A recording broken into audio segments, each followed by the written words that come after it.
बिस्मिल्लाहिर्रहमानिर्रहीम। वहुवल्लज़ी अर्सलर्रियाह बुश्रन बैना यदै रहमती व अंज़लना मिनस्समाइ माअन तहूरा।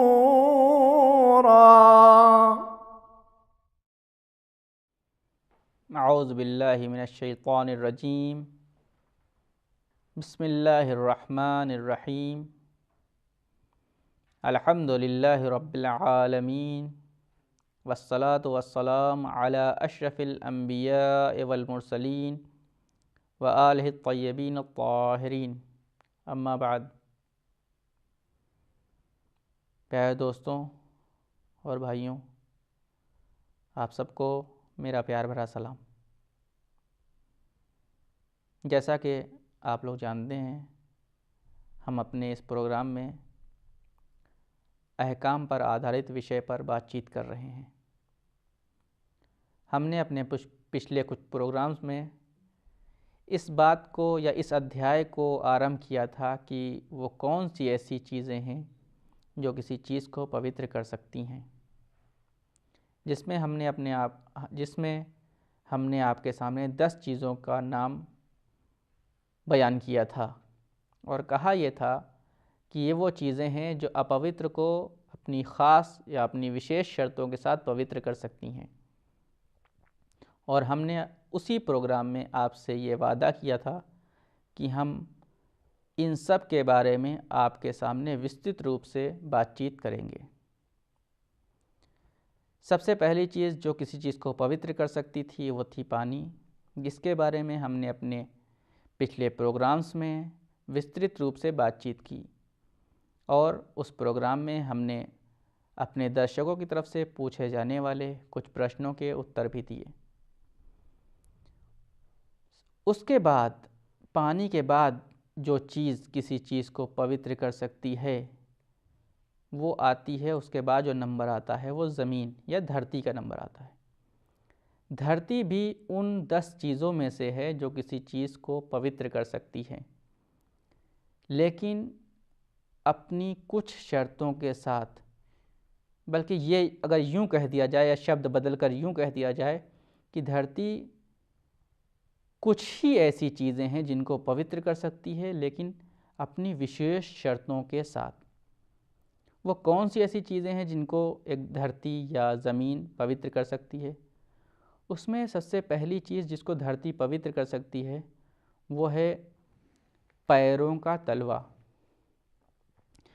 पैरों का तलवा या जूते का तला वो ऐसी चीज़ें हैं जिसको हमारी धरती पवित्र कर सकती है।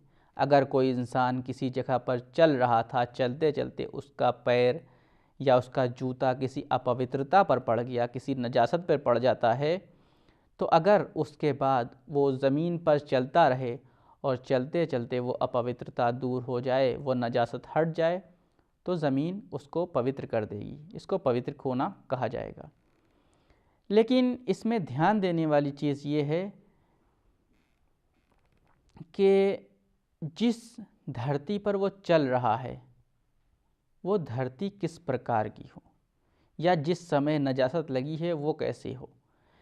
जिस धरती पर वो चल रहा है उसके लिए, यानी अगर नजासत लग गई, जूते के तले में या पैर के तले में नजासत लग गई है, अब अगर वो पवित्र करना चाह रहा है ज़मीन पर चलने के कारण से, ज़मीन पर चलने के माध्यम से, तो उसके लिए आवश्यक ये है कि जिस धरती पर चल के वो पवित्र करना चाहता है वो धरती सूखी हो, यानी सूखी ज़मीन पर वो चले।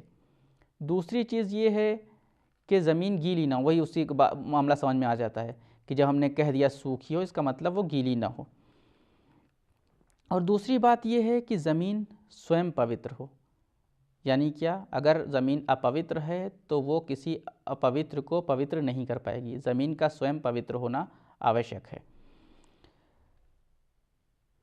और तीसरी बात जो सबसे आवश्यक है वो ये है कि ज़मीन पर चलने के माध्यम से, ज़मीन पर चलते समय वो नजासत हटी हो। यानी क्या मतलब, यानी ऐसा ना हो कि जो है खुद हटा दी उसके बाद पवित्र हो जाए, ना, ज़मीन पर चले और उसके बाद पवित्र हो। लेकिन इसमें एक बात और जो हमारे फ़ुक़हा एहतियात कहते हैं वो ये है कि अगर इंसान ज़मीन पर चल रहा है और ज़मीन पर चलने के बाद वो अपवित्रता हट जाती है, मान लीजिए कोई अपवित्रता लग गई, 2-4-6 कदम आदमी चलता है और उसके बाद वो अपवित्रता उसके जूते के तले से या पैर के तलवे से हट जाती है, तो भले ही वो पवित्र हो जाएगा, उसका जूता का तला या पैर का तलवा पवित्र हो जाएगा, लेकिन एहतियात ये है कि कम से कम वो 15 कदम चले। यानी 15 कदम चलने का वो कम से कम एहतियात करे। अगर 15 कदम चलता है और वो अपवित्रता दूर हो जाती है तो उसका जूते का तला या पैर का तलवा पवित्र हो जाएगा।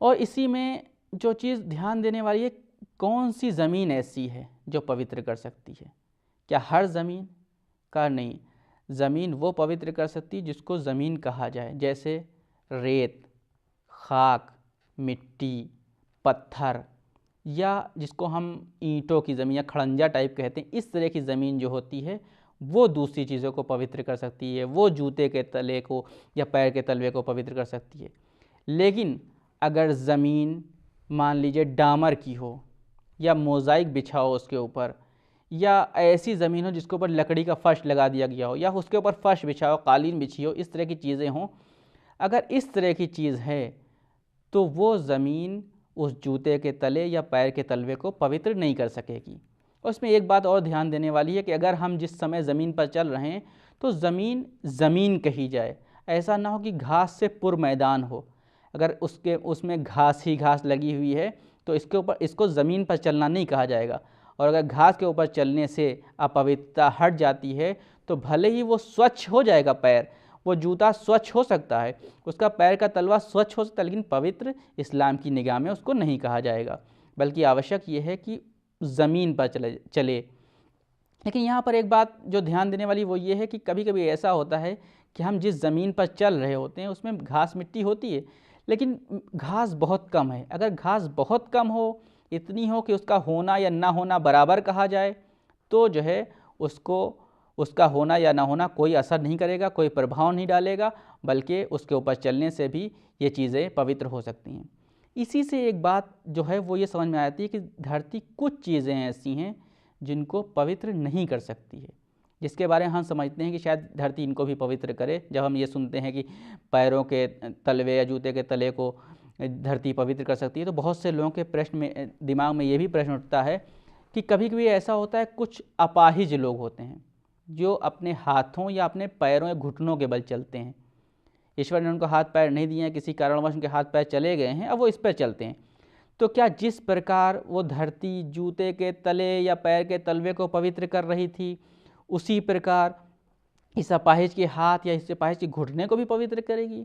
तो हमारे फ़ुक़हा ये कहते हैं कि नहीं, ये धरती उस अपाहिज के घुटने या उस अपाहिज के हाथ को पवित्र नहीं कर सकती है। अगर वो अपवित्र हो गया है तो उसको पवित्र करने के लिए पानी या किसी और चीज़ का सहारा लेना आवश्यक है।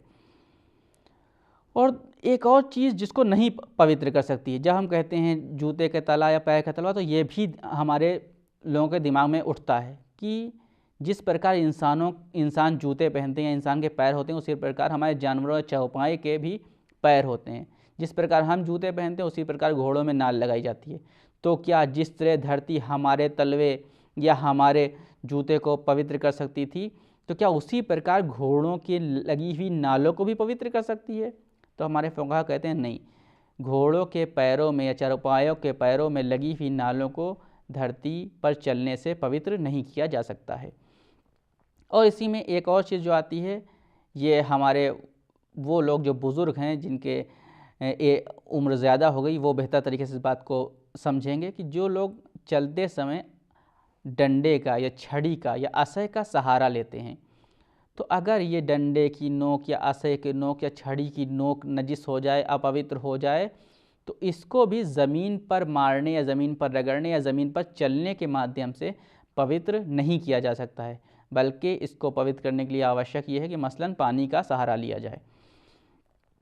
और इसी में मोज़े, जैसे कभी कभी होता है कि अगर हम जूते नहीं पहने, मोज़े पहने हुए हैं, तो क्या मोज़ा पवित्र हो जाएगा चलने के माध्यम से? तो कहते हैं नहीं, मोज़ा पवित्र नहीं हो सकता।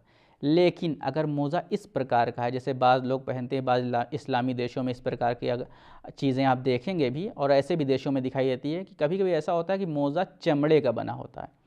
अगर मोज़ा चमड़े का बना हुआ है तो अगर उसका तला नजिस हो जाता है या पवित्र हो जाता है तो वो ज़मीन पर चलने के माध्यम से उसको पवित्र किया जा सकता है। लेकिन अगर आम मोज़ा है, कॉटन का मोज़ा है या किसी और चीज़ का मोज़ा है, तो उसको ज़मीन पर चलने से पवित्र नहीं किया जा सकता है।